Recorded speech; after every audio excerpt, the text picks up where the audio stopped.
I recently picked up Money for Couples by best-selling author Ramit Sethi as a desperate attempt to do something about my terrible finances. Hi, I'm Liz. I'm self-employed and I don't make much money while my partner has a normal job and makes, a lot more than I do. So because of this, I feel like I can't really keep up with our expenses and money seems to always slip through my fingers. So we spent the past few weeks going through every single one of Ramit's 10-step plan in this new book of his, and let me tell you, even step 1 was life-changing.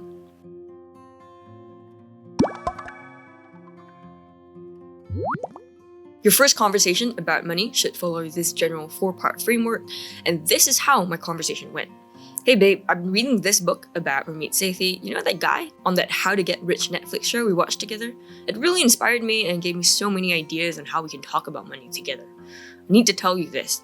Sometimes I feel really stressed out about our spending. I'm 5 years younger, so while you're in the peak of your career right now, I'm so far behind you.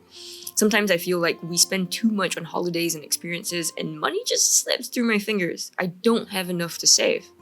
But I do want to feel good about money and our spending. I want to go on our trips feeling happy instead of feeling stressed that I'm spending way too much for my income level. So maybe we can pick this up next week and talk about some solutions. Maybe Sunday afternoon before our weekly date. Thank you for listening to me today. It feels like a weight off my shoulders now that I know you understand how I've been feeling. So even though we didn't actually come up with any actual solutions during this first conversation, it still felt pretty therapeutic to be able to put to words what I was feeling for a long time now. And that takes us to step 2, understanding invisible scripts about money.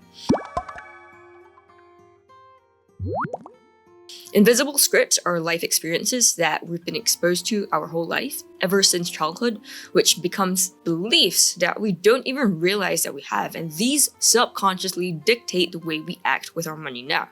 When we dug deeper into our overspending that I talked about in step 1, I realized that the invisible script was that my partner's dad had died quite young. He worked hard and saved up a lot of money, but he passed away before he could even enjoy his retirement. This led my partner to believe that life is very short. If we don't spend money now, we might not be alive to enjoy it in the future, and this led to us spending a lot of money every year. Now it's your turn. Here are the most common invisible scripts about money. Just check off whatever you've heard the most from your childhood and try to figure out how it's affected the way you act with money now. Now that I finally understood where my partner was coming from, we moved on to step 3. Designing our 10-year rich life vision together. It first started with us jotting down a few items each on our own individual bucket lists. This is what my bucket list looked like, and this is what my partner's list looked like. Then we noticed that travel was quite a big thing for the both of us, and we don't usually do very much for our anniversaries each year, so why not go all out and splurge for a once-in-a-lifetime anniversary trip? That's what Ramit says to do.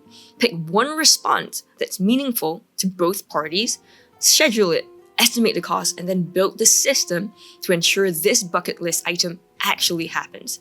The last thing to do is to set up a savings account called 20th Anniversary to Italy and sock the money in every single month from now. This is not the first time my partner has brought this up, but each time I was just so quick to say, that's insane, that's so expensive. But when we actually took the first step to make it happen, and we broke down the cost by month, it became just $70. But to make this actually happen, we needed to make sure the rest of our finances were in order, and that took us to step 4.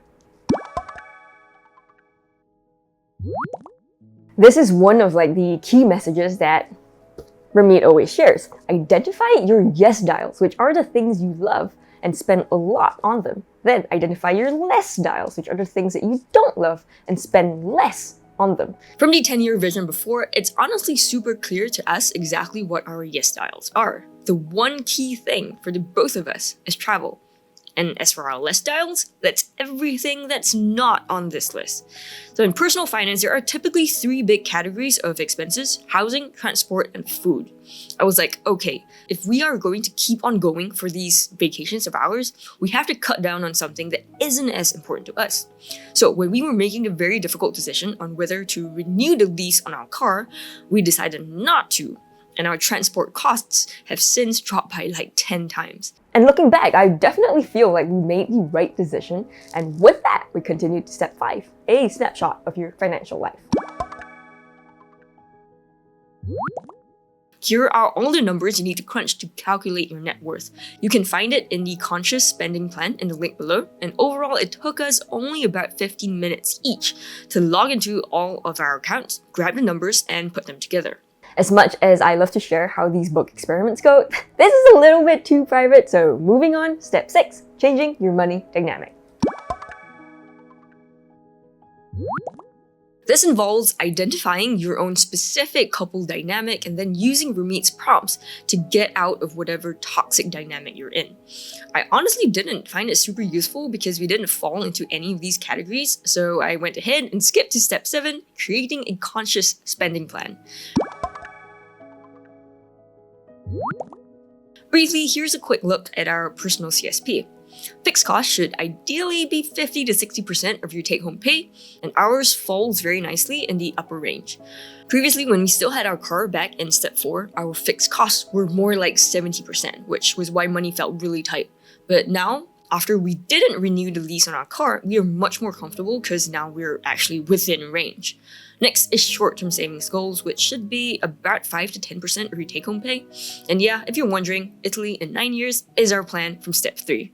Then pay yourself in the form of long-term investments, which should be about 10%. Previously, what we were doing first is to spend first, and then we just invested what was left, which was nothing. But Ramit proposes this sort of like reframing where you pay yourself first, and then you spend what is left. So back in step 1, this was the very issue that I was having. So having Ramit's CSP really did a lot of wonders for us. Of course, our guilt-free spending took a toll, and we're actually spending much less there than we could have been. How we dealt with this is we have a joint credit card with a hard limit of about this amount. So once this money runs out, we just stay home and play on our Nintendo Switch until our budget gets refreshed the next month. Overall, as long as you hit all 4 of these numbers every month, you're in a pretty good financial position. Now, when we first documented all of our expenses and tallied everything together, I realized, to my horror, that my lack of savings wasn't just because of our vacations. I myself was a pretty big culprit as well, and I just had to slap myself after reading step 8. Invisible spending is the spending we subconsciously don't want to confront. We play psychological tricks on ourselves to stay in the dark. One common type is spending that's part of your identity. For example, one of Ramit's podcast guests, Austin, had about 100 grand worth of tools, and he didn't even realize that that was a problem because he had a very logical reason. I need them for work. As a content creator, I've somehow always had this idea that I had to invest everything back into the business, exactly like what Mr. Beast says to do. It was tied to my identity, so I subconsciously blocked out that part of the spending from my mind. So last year, I spent too much on books before I realized that my reading limit was 1 book a week. The year before that was tons of YouTube and SEO courses, and the year before that was loads of gear from my other business. I thought it was okay because I was spending on my business, but when I took a good hard look at what I had bought and how much I had actually used, it was a very shameful wake-up call. So this year, in 2025, I'm quitting the bad habit cold turkey and funneling everything into savings instead. Sometimes it just takes a really good book to shake some sense into you, and it really did help me tackle my invisible spending before we moved on to the most logistically challenging step. Here is the entire system at a glance. All paychecks are deposited in the joint checking account, and this flows into the joint savings account, one for each major goal, like an emergency fund, down payment, or vacation. The joint checking also pays off the joint credit card and other miscellaneous bills, and also flows into the joint investment account if you've already maxed out your 401ks and IRAs. Not everything is joint though, and some money will flow into individual checking accounts and individual savings accounts. But honestly, because of the big disparity in our income, I felt like this was a little bit too overwhelming. Right now, we don't have a joint checking account. My partner pays for everything, and then I wire over my portion of the expenses for the month because we split expenses by proportion of income, and mine is a lot lower. We have, however, taken some baby steps. So we now have a joint savings account to save up for our trip, a joint investment account, which forces the both of us to save a specified amount, and a joint credit card to track our guilt-free spending. And the last step is just like wrapping everything up in a neat little blur. Basically, it's to set aside 1 hour per month to share with your partner how your progress is going, and you can follow this agenda on the screen here to structure your meeting in the most productive way. Honestly, I only managed to actively apply maybe like a third of this book, but I've already seen like huge improvements in our finances, and I recommend picking it up if you need a push in the right direction. I also read and summarized Ramit's other book right here, and I'll see you in that one.